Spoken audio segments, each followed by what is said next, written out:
నమస్తే అండి. మార్కెట్‌లో దొరికే మసాలాల కంటే టేస్టీగా, రిచ్ అరోమాతో ఉండే వెజ్ అండ్ నాన్ వెజ్ కర్రీస్‌లోకి పెర్ఫెక్ట్‌గా సరిపోయే మసాలాని ఇంట్లోనే ఎలా తయారు చేసుకోవాలో చూద్దాం. స్టవ్ మీద పాన్ పెట్టుకొని 3 కప్పుల ధనియాలు వేసుకొని సిమ్ టు మీడియం ఫ్లేమ్‌లో 5 నిమిషాల పాటు వేయించాలండి.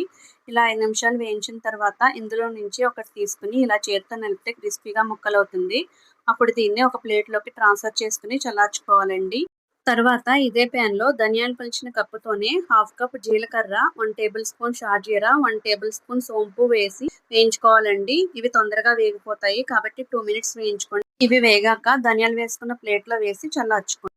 అదే ప్యాన్‌లో 1 కప్ దాల్చిన చెక్క, 1 కప్ లవంగాలు, 1 కప్ స్టార్ పువ్వు వేసి 3 నిమిషాల పాటు వేయించుకున్నాక అందులోనే రాతి పువ్వు కూడా వేసి 2 మినిట్స్ వేయించుకోండి. రాతి పువ్వు తొందరగా వేగిపోతుందండి. అందుకే 2 మినిట్స్ చాలండి. రాతి పువ్వు వల్ల ఈ మసాలాకి మరింత టేస్ట్ వస్తుందండి. కాబట్టి మిస్ చేయకండి. ఇవి వేగిన తర్వాత వీటిని కూడా అదే ప్లేట్‌లోకి ట్రాన్స్‌ఫర్ చేసుకోండి. అదే ప్యాన్‌లో 1 కప్ యాలకులు వేసి వేయించండి. ఇవి 2 మినిట్స్ వేయిస్తే చాలండి. 2 మినిట్స్ తర్వాత ఇందులోనే 1 కప్ గసగసాలు కూడా వేసి 1 నిమిషం మాత్రమే వేయించండి. ఎందుకంటే గసగసాలు ఎక్కువ వేయించనక్కర్లేదండి. వేయిస్తే మాడిపోతాయి. వీటిని కూడా అదే ప్లేట్‌లోకి ట్రాన్స్‌ఫర్ చేసుకోండి. ఇలా ప్లేట్‌లో వేసుకున్నవన్నీ ఒకసారి పైకి కిందకి కలిపి పూర్తిగా చల్లారనివ్వండి. చల్లారిన స్పైసెస్ అన్నీ ఒకేసారి మిక్సీలో వేయకుండా ఇలా మిక్సీలో సగం వచ్చేటట్టు వేసుకొని మెత్తగా ఇలా మిక్సీ పట్టుకోవాలండి.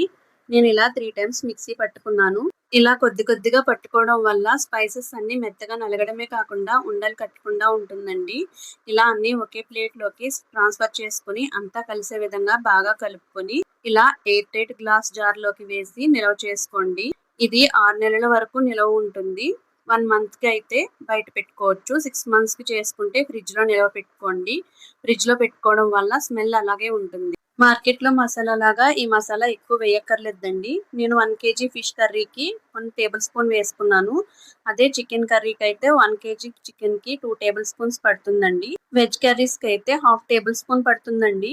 మీ ఇంట్లో తినే స్పైసెస్ బట్టి మీరు వేసుకోండి. మీకు గనుక ఈ వీడియో నచ్చినట్లయితే లైక్ చేసి సబ్స్క్రైబ్ చేయండి.